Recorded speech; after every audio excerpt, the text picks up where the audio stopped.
Alors, Bezrat Hashem, on va continuer donc le Sha'ar Gdusha, la porte 6. C'était un résumé sur comment acquérir le niveau de tzaddik.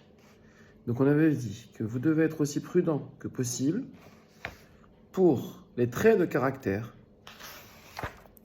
suivants. Méfiez-vous de toute forme de colère, d'irritation, de gava, même avec les membres de votre propre famille.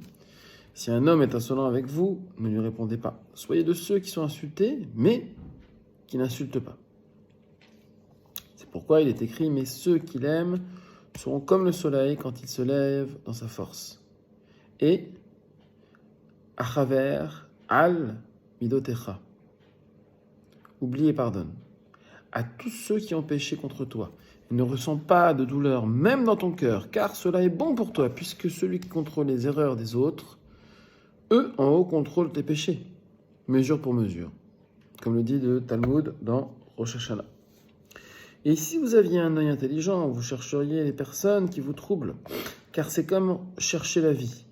Et accueillez tout homme avec simcha, même s'il est votre ennemi, car grâce à cela, il deviendra un ami, et le mérite vous reviendra.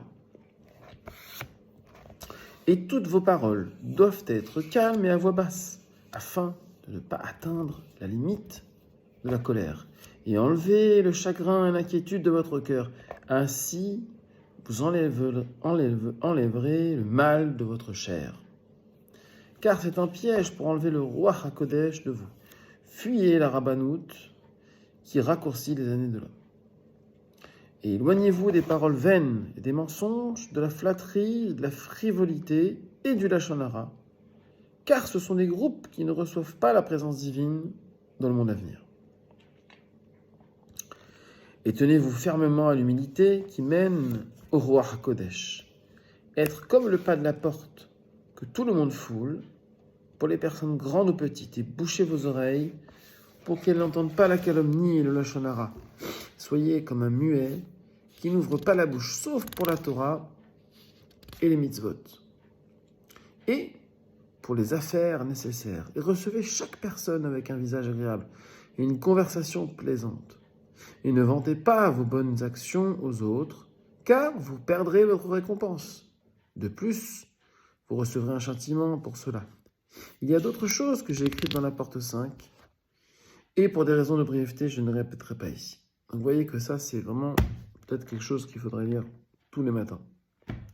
Et maintenant, nous allons exposer une sécoula générale pour se préserver de toutes les maladies de l'âme. Et ce sont 3 choses, car le principe des fautes de l'homme et les causes de son mal sont 3 choses. 1. Le côté physique de l'homme lui fait oublier ce qui est bon pour lui et le conduit au péché. 2. Parce que le côté animal lui dit en son cœur qu'il y a une suite au bon jour et qu'on continuera à être bon, c'est-à-dire que comme telle et telle indulgence sont bonnes, elles le resteront pour toujours. Il n'a donc pas à se préparer pour l'au-delà. Et enfin, 3e chose, même s'il a à cœur de se souvenir, voici qu'il sera encore plus coupable, car dire en son cœur « Que mangerai-je quand j'aurai 70 ans ?» Et ceci est plus difficile que les 2 premières. Et faites donc ainsi, mon fils, et souvenez-vous de ces 3 pécheurs d'Israël, car au premier, fixez toujours vos yeux, que votre esprit ne se hâte pas de faire quelques actes, de dire quelques paroles, jusqu'à ce que vous soyez patient à réfléchir, si vous devez faire ou parler ou non. Car le fruit de la hâte est le remords. Il n'y a pas de réparation pour revenir à la situation antérieure. 2e, correspondant à la seconde, mettez la crainte de Dieu sur votre visage. N'ôtez pas de votre visage la crainte du jour de la mort, de la mise au tombeau jusqu'à la putréfaction de la chair. Votre chair devenant nourriture pour les vers, et le jugement du Chibuta Kever, et le jugement du Gehinnom, et le grand jour du jugement pour tous ceux qui sont venus au monde. En effet, même Shmuel, qui était considéré comme aussi grand que Moshe et Aaron, en avait peur. Talmud Chagiga.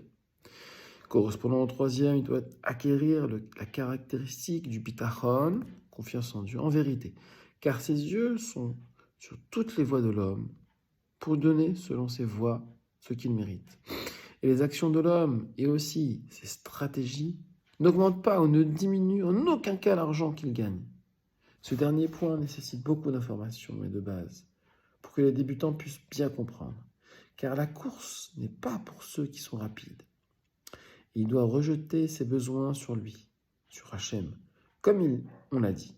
Heureux l'homme qui ne t'oublie pas, heureux l'homme qui se fortifie en toi, car celui qui te cherche ne tombera jamais.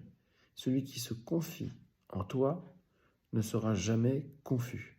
Toute personne qui souhaite devenir un tzaddik ou un hassid doit suivre les instructions ci-dessus. La partie suivante traitera des réprimandes de la discipline que peuvent soumettre les hommes. Je présenterai les châtiments qui attendent tout homme qui s'écarte du droit chemin et les récompenses qui attendent tout homme qui se consacre à la Torah et aux mitzvot.